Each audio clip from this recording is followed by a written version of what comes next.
Terima kasih saudara, kembali bersama saya Dosi Alfian dalam Serambi Topik dan tentunya juga kita akan membahas informasi penting di Harian Serambi Indonesia yang juga bisa Anda baca langsung.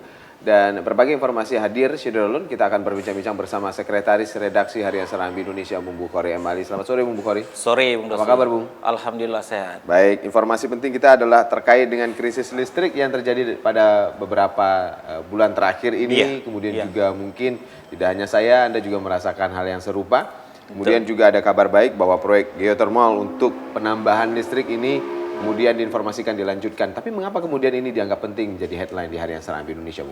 Iya, kali ini proyek yang tertunda dari tahun 2009 dulu yang memang pernah diperjuangkan antara pemerintah Aceh dengan juga bantuan GTZ dari Jerman, tetapi ini tidak terwujud. Alhamdulillah sekarang sudah terwujud berkat kerjasama dengan Pertamina.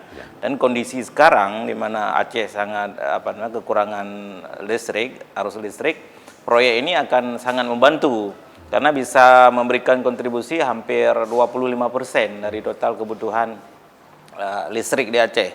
Kebutuhan listrik kan 350 sekian kalau saya tidak salah, ini bisa menyumbang 165 MUI. Ini saya kira bisa mengatasi sebagian krisis listrik, karena makanya kita anggap ini sangat penting untuk kita angkat dan kita harap ini akan cepat bergerak. Baik, ini kan bukan informasi baru ya sebenarnya. Betul, terkait dengan potensi geothermal atau panas bumi yang ada di Selawah Agam tersebut. Ya. Tetapi sudah kita liput beberapa waktu yang lalu. Ada redaksi yang kemudian juga sempat turun langsung, studi banding juga ke daerah lain, ke negara lain terkait dengan geothermal ini. Tapi kemudian seberapa besar sih sebenarnya potensi geothermal yang ada di Aceh ini, Bu? Iya, sebenarnya ada dua yang besar ya, termasuk di Selawah. Di Selawah yang pertama, kemudian juga ada di Jaboy di Sabang. Tetapi di Sabang itu kan di palung laut itu kalau diproduksi, saya kira kan hanya kebutuhan Sabang bisa berlebih. Oh, bisa melebihi? Iya, jadi kalau nanti dibawa ke darat harus dibuat pipa lain, ini akan membutuhkan cukup besar. Makanya di sana tidak digarap, tidak dilanjutkan. Selawah ini saya kira akan memberi kontribusi seperti saya sebutkan tadi sampai 165 MW, yaitu hampir sepertiga dari kebutuhan listrik yang ada di Aceh. Ya, selama ini apa yang membuat terhenti menurut catatan kita dari pantauan redaksi? Iya, itu kan pemerintah Aceh ragu-ragu. Karena ini kan harus ada saham pemerintah Aceh itu 25% dari total investasi yang ada di proyek geothermal ini. Dulu memang dibantu oleh Jerman, kemudian Jerman tidak terlalu tertarik karena pemerintah Aceh menunjuk melalui PDPA. PDPA sendiri ketika itu kan tidak sehat pengelolanya. Jadi bermasalah, direkturnya menggugat pemerintah dan sebagainya. Akhirnya tertunda. Dan sekarang proyek ini karena PDPA juga sudah diisi direkturnya dengan yang baru, makanya Pertamina mau melanjutkan, saya kira. Oke, benarkah kemudian Chevron, salah satu perusahaan daya yang kemudian juga terkenal namanya di dunia untuk pengelolaan hal seperti ini, mengundurkan diri gara-gara juga harus mengikut sertakan perusahaan dalam perusahaan daerah seperti ini, Bu? Iya, dulu memang banyak perusahaan-perusahaan di luar pemerintah yang memang tertarik dengan proyek ini, termasuk seperti yang saya sebutkan tadi dari GTZ dari Jerman, Chevron, karena memang pada saat itu PDPA tidak sehat, makanya mereka tidak tertarik dan mundur. Tapi sekarang kan sudah diambil alih oleh Pertamina. Pertamina juga punya pemerintah melalui BUMN-nya, saya kira. Ya, ini proyek pemerintah tentunya, Bung Dosi. Ya, sudah dapatkan informasi kita kapan ini bisa terrealisasi, kapan dimulai proyeknya, dan perkiraan kapan kemudian benar-benar listrik dari panas bumi Aceh ini bisa dinikmati oleh masyarakat?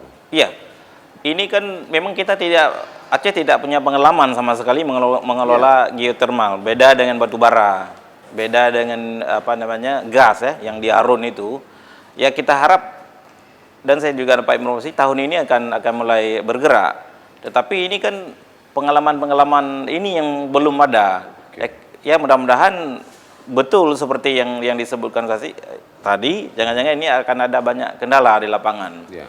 Karena dia kan ada di palung itu tersedia gas di palung, tidak bisa diambil kecuali melalui jaringan tersendiri. Oke, seberapa besar harapan masyarakat menurut Anda di tengah krisis listrik yang dirasakan ini dengan hadirnya kabar baik bahwa proyek geothermal ini dilanjutkan? Sangat besar, sangat tinggi. Kita semua berharap kali ini tidak gagal ya. Kayak MOU sudah ada. Kalau ini bisa gagal, saya kira masyarakat Aceh sangat kecewa, Bung Dosi. Karena kan sudah 7 tahun ini tertunda. Padahal dalam 7 tahun ini bermacam persoalan kekurangan listrik kita hadapi di Aceh ya. Walaupun ada batu bara yang di Nagana Raya, tetapi itu juga belum mampu untuk memberi kebutuhan bagi masyarakat Aceh listrik yang di atas 350 MW itu. Oke, ini masih kabar baiknya. Mudah-mudahan juga bisa mengobati rutinnya mati lampu yang masih dirasakan saat sekarang ini. Bahkan besok juga kemungkinan juga masih akan ada pemadaman listrik. Karena memang PLTMG Arun juga berhenti beroperasi. Terkait dengan informasi ini apa yang kita peroleh sebenarnya, Bung? Iya, itu juga salah satu yang memberi kontribusi untuk kesediaan listrik di Aceh. Tapi ini juga sudah bermasalah mesinnya ya. Ini kan menambah runyamnya persoalan listrik di Aceh.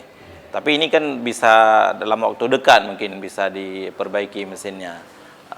Tetapi dengan adanya geothermal ini saya kira juga akan bisa memenuhi atau bisa mengganti yang ada di BT Harun itu, Bung Rusi. Kita berharap seperti itu ya, Bu. Betul. Oke, saat sekarang ini informasi ini kan juga berkaitan dengan pengelolaan listrik saat sekarang ini. Apa kendala-kendala PLN sampai saat ini akhirnya belum juga bisa memaksimalkan pelayanan listriknya, Bung Bukhari? Iya, karena kan ada yang mesin yang istirahat ya di Nagana Raya itu kan.